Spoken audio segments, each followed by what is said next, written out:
시어머니의 마지막 선물. 며느리 내가 죽거든. 내 통장 열어봐. 시어머니가 돌아가신 지 사흘째 되던 날 나는 떨리는 손으로 그 낡은 통장을 펼쳤습니다. 그리고 그 순간 27년간 나를 괴롭혔다고 생각했던 시어머니의 진짜 마음을 알게 되었습니다. 저는 김미숙, 올해 58입니다. 결혼 27년 시어머니와 함께 산 지도 어느덧 25년이 넘었습니다. 남들은 제 삶을 보며 고생이 많다고 했습니다. 시어머니는 까다롭고 매사에 간섭이 심했으니까요. 아침 식사 메뉴부터 시작해서 아이들 옷차림, 청소 방법, 심지어 립스틱 색깔까지 모든 게 시어머니의 검열 대상이었습니다. 미수가 국이 너무 싱겁네. 시집 온 지가 언제인데 아직도 우리 맛을 모르니? 애들 옷을 그렇게 얇게 입히면 어떡해. 감기 걸리면 누가 돌보게? 요새 며느리들은 화장을 너무 진하게 해. 그래 가지고 어디 시댁 어른 모시러 갈 거야? 매일같이 쏟아지는 잔소리에 저는 숨이 막혔습니다. 남편에게 하소연해봤자 엄마가 원래 그래. 좀 참아라는 말뿐이었습니다. 친정어머니는 시집살이가 원래 그런 거야. 내가 잘해야지라며 제 편을 들어주지 않았습니다. 그렇게 저는 참고 또 참았습니다. 하지만 3년 전 그 사건이 터졌습니다. 큰아들이 대학 졸업을 앞두고 있었습니다. 저는 몰래 아르바이트를 해서 모은 돈으로 아들에게 좋은 정장을 사주고 싶었습니다. 시어머니 몰래 제 손으로 아들에게 뭔가 해주고 싶었던 겁니다. 그런데 그날 백화점에서 정장을 고르고 있는 저를 시어머니가 목격했습니다. 지금 뭐 하는 거야? 시어머니는 백화점 한복판에서 저를 큰 소리로 꾸짖었습니다. 돈이 남아돌아? 백화점에서 정장을 사? 동대문 가면 반값에 살 수 있는데. 주위 사람들이 쳐다봤습니다. 저는 너무 창피하고 분했습니다. 아들을 위해 몇 달간 새벽 청소 아르바이트를 했던 제 마음은 생각하지도 않고 그저 돈 쓴다고 나무라는 시어머니가 원망스러웠습니다. 그날 저는 집에 돌아와 남편에게 말했습니다. 여보, 이젠 못 살겠어요. 어머님하고 따로 살아요. 평생 처음으로 했던 반항이었습니다. 남편은 놀랐지만 제 눈빛이 심상치 않다는 걸 알았는지 시어머니를 설득했습니다. 시어머니는 결국 근처 작은 아파트로 거처를 옮겼습니다. 그날 이후로 시어머니와 저는 거의 말을 섞지 않았습니다. 명절에도 생신에도 최소한의 대화만 나눴습니다. 시어머니는 제게 섭섭한 표정을 지었지만 저는 외면했습니다. 27년간 나한테 한 것 생각하면 이 정도는 아무것도 아니야 라고 스스로를 다독였습니다. 그러다 석 달 전 시어머니가 쓰러지셨습니다. 췌장암 말기. 의사는 길어야 6개월이라고 했습니다. 병원에 입원하신 시어머니는 점점 야위어 갔습니다. 그토록 성격이 강하시던 분이 이제는 스스로 물 한 잔 드시기도 힘들어 하셨습니다. 남편과 아이들은 번갈아가며 병원에 갔지만 저는 차마 발걸음이 떨어지지 않았습니다. 이렇게 원망하며 살았는데 이제 와서 무슨 얼굴로. 그런데 시어머니는 끝까지 저를 찾으셨습니다. 미숙이는 안 오니? 남편을 통해 전해 들은 그 말에 저는 결국 병원으로 향했습니다. 병실 문을 열었을 때 시어머니는 저를 보고 희미하게 미소 지으셨습니다. 왔니, 며느리? 예, 어머님. 미안하다. 내가 이렇게 올 줄 몰랐어. 시어머니의 눈에 눈물이 고였습니다. 저는 그때 처음 알았습니다. 시어머니도 우신다는 걸. 시어머니도 약한 모습을 보이신다는 걸. 서랍 맨 밑에 통장 하나 있어. 내가 줬거든. 그거 내가 열어봐. 꼭 어머님, 무슨 말씀을.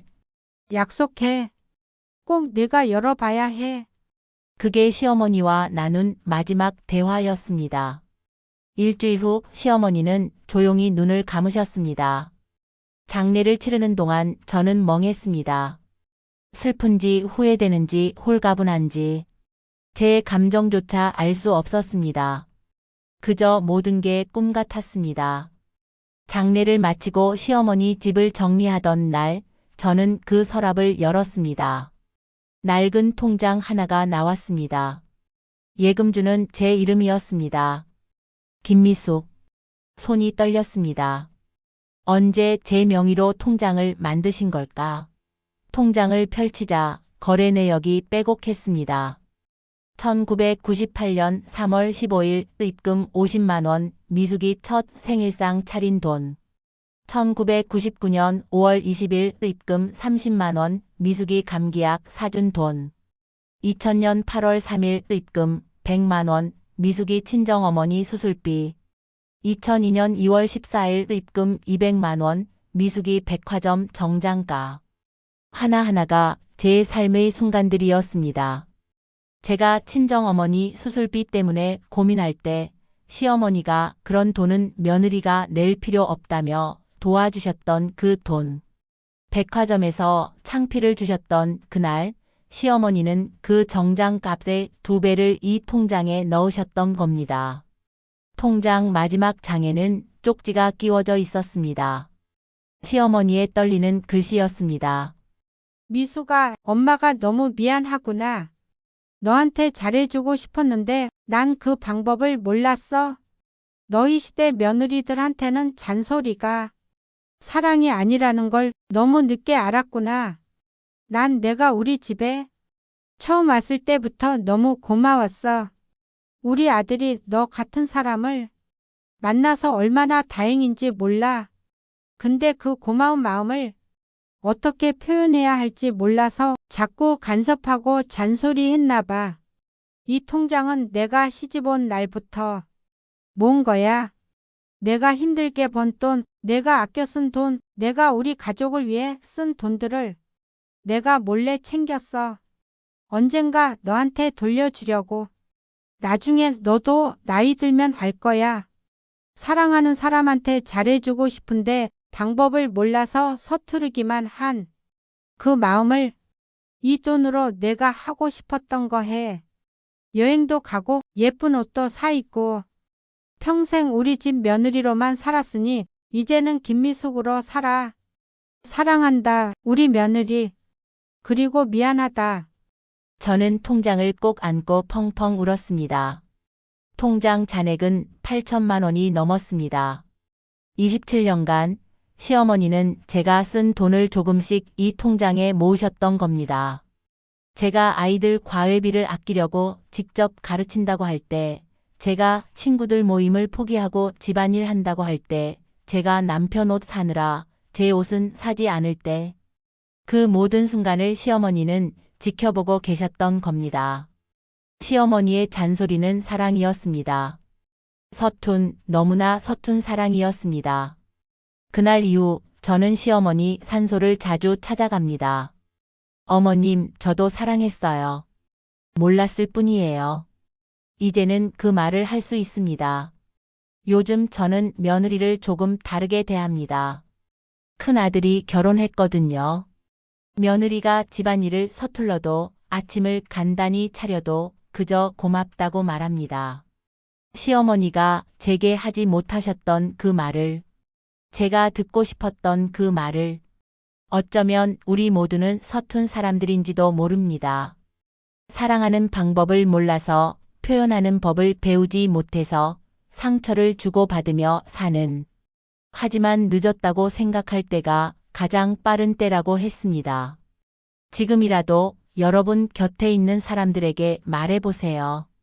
사랑합니다. 고맙습니다. 미안합니다. 그 말 한마디가 누군가의 27년을 치유할 수 있습니다. 시어머니의 마지막 선물은 돈이 아니었습니다. 서툴렀지만 진심이었던 사랑을 깨닫게 해준 것, 그게 진짜 선물이었습니다. 저물어가는 노을이 아름다운 건 그 안에 수많은 이야기를 품고 있기 때문이겠지요. 당신의 남은 삶도 그 노을처럼 찬란하게 빛나길 기도합니다. 마음을 울리는 따뜻한 이야기를 배달하는 린율이었습니다. 당신의 소중한 구독과 좋아요는 더 좋은 이야기를 만드는 큰 힘이 됩니다. 시청해 주셔서 진심으로 고맙습니다.